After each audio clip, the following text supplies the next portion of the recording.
Assalamualaikum warahmatullahi wabarakatuh. Waalaikumsalam warahmatullahi wabarakatuh. Perkenalkan, nama saya Wadana, siswa Pangestu dari Universitas PGRI Banyuwangi, jurusan BK. Di sini saya akan menjelaskan terapi pendekatan psikoanalisis.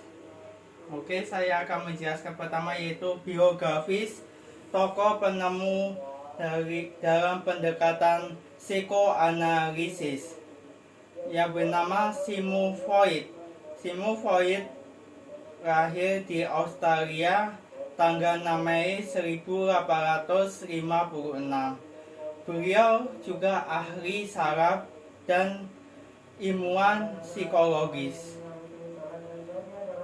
Dia juga menemukan teori pendekatan psikoanalisis di Australia untuk menyelesaikan permasalahan-permasalahan klien di Australia.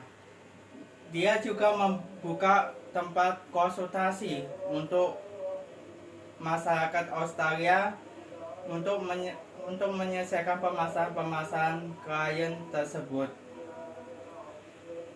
Dan jika dia juga mempunyai ilmu dalam bidangnya yaitu psikologis, psikoterapi, dan psikiater. Sigmund Freud ini juga ditantang terapinya oleh para ahli-ahli psikolog lainnya. Tetapi Sigmund Freud tetap semangat untuk membuat terapi ini untuk penyelesaian masalah yang ada di Amerika. Terus pribadi sehat dan pribadi bermasalah dalam pendekatan psikoanalisis. Pribadi sehat menurut pendekatan psikoanalisis adalah hampir sama Sigmund Freud ini, yaitu pribadi yang memiliki kemampuan, kompetensi dalam bidang-bidangnya untuk menyelesaikan permasalahan-permasalahan klien tersebut. Kalau pribadi bermasalah, yaitu pribadi yang tidak mempunyai kompetensi dalam bidangnya dan dia lemah untuk menyelesaikan permasalahan klien tersebut. Iya, karena dia tidak mempunyai kompetensi dalam bidang-bidang psikologis, apalagi teknik pendekatan psikoanalisis ini, maka konselor ini harus punya bidang-bidang dalam untuk menyelesaikan permasalahan-permasalahan klien yang ada di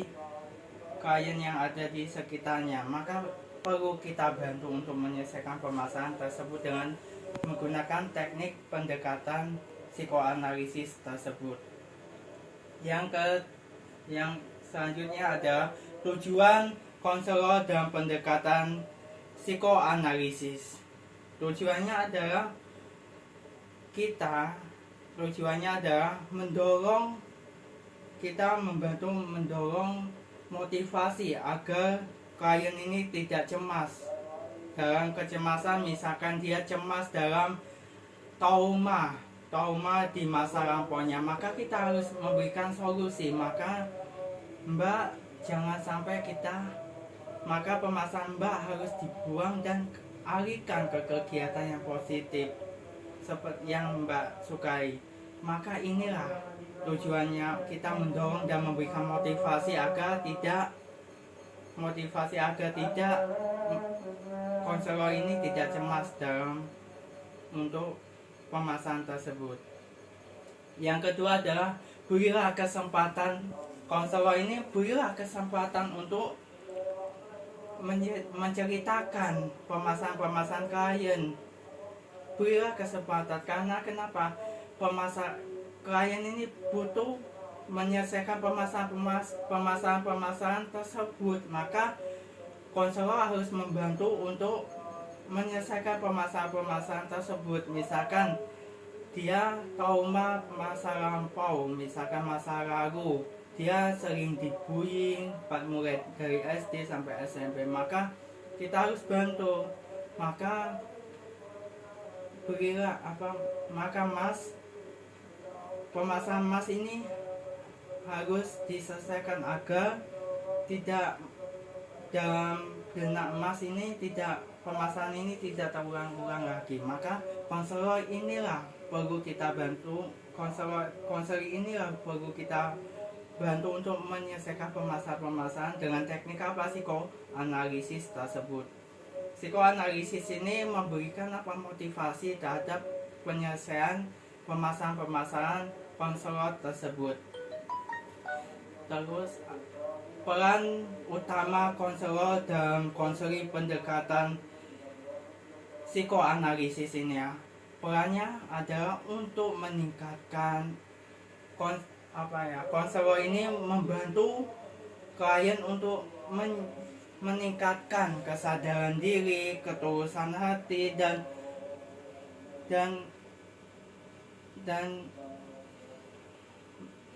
lebih efektif lagi di dalam dunia kehidupan nyata. Maka kita perlu untuk menyelesaikan permasalahan-permasalahan tersebut. Maka peran utama yaitu kita meningkatkan kesadaran dulu untuk klien-klien kita. Untuk apa? Kita tahu nih kesadaran klien ini ada permasalahan yang terjadi pada masa lampau. Misalkan yang saya contohkan bullying, maka inilah perlu kita selesaikan untuk permasalahan-permasalahan inilah untuk kita menggunakan teori psikoanalisis tersebut. Maka perlu kita bantu untuk menyelesaikan, untuk beradaptasi dan hubungannya lebih efektif dan dalam kehidupan nyata tersebut. Terus hubungan terapeutik dengan dalam konseling pendekatan psikoanalisis. Kita membangun hubungan kerjasama antara konselor dan klien untuk menyelesaikan permasalahan melalui apa? Ya tahap proses konseling melalui mendengarkan dan menafsirkan dan memberi saran untuk penyelesaian permasalahan tersebut. Maka kita harus hubungan baik, mulai dari awal sampai akhir ini harus hubungan baik, dan harapan hubungan baik inilah membangun kerjasama antara konselor dan klien untuk berbagi menyelesaikan permasalahan ini dengan baik. Maka inilah penting kita saling hubungan antara konselor dan klien untuk baik dan saling menyapa pada awal konseling dan sampai akhir konselor ini. Maka kita perlu untuk membantu dan membuat hubungan yang harmonis dan baik.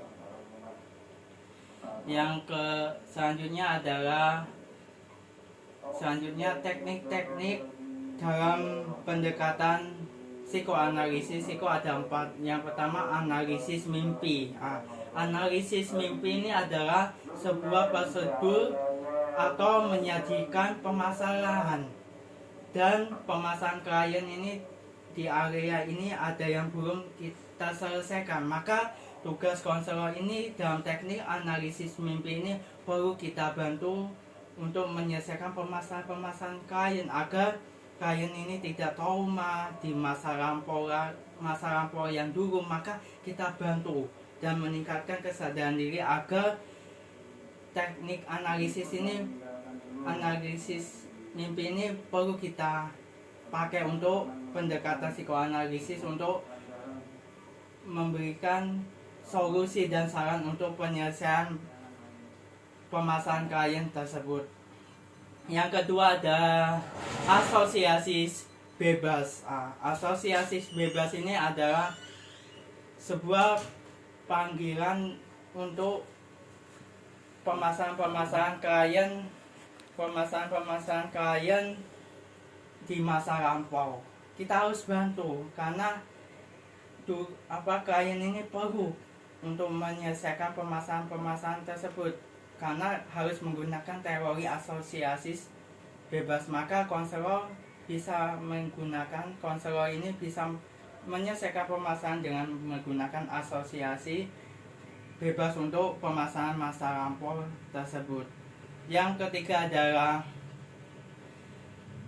analisis transferensi. Ini adalah suatu menghidupkan kembali pemasaran klien pada masa lampau. Maka pemasaran masa lampau inilah kita perlu ada tekniknya. Maka kita perlu bantu untuk menyelesaikan pemasaran klien tersebut. Maka perlu kita bantu, karena tugas konselor adalah membantu dan menyelesaikan pemasaran pada klien yang mengalami pemasaran masa lampau tersebut. Yang keempat adalah interventasi, adalah kesan dan pesan untuk menyelesaikan pemasaran klien. Pesan dan kesan, kita memberikan pendapat dan kesan untuk menyelesaikan pemasaran dengan menggunakan teknik-teknik psikoanalisis. Konselor harus membantu di sekolah, misalkan konselor di SMP ada siswa yang trauma tentang masa lampaunya, maka kita bantu untuk menyelesaikan permasalahan tersebut. Yang terakhir ada kritik dan saran dalam pendekatan psikoanalisis ini adalah kita apakah pendekatan ini bisa permasalahan lainnya, bisa, tetapi ada permasalahan lain untuk bisa menyelesaikan permasalahan klien tersebut.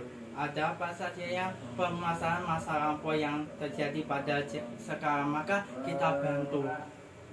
Yang terakhir adalah saling hubungan harmonis dan hubungan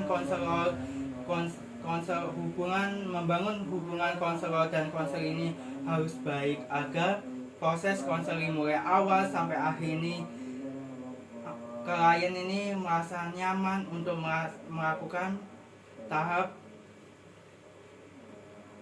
proses konseling yang ada di ruangan tersebut. Maka buatlah nyaman untuk melaksanakan penyelesaian permasalahan klien tersebut. Dan perlu sekali pendekatan ini psikoanalisis, guru BK harus mempelajari dan memberikan saran dan solusi untuk permasalahan klien lainnya. Gitu saja penjelasan dari saya. Mohon maaf apabila ada kata-kata yang kurang berkenan. Mohon maaf yang sebesar-besarnya. Assalamualaikum warahmatullahi wabarakatuh.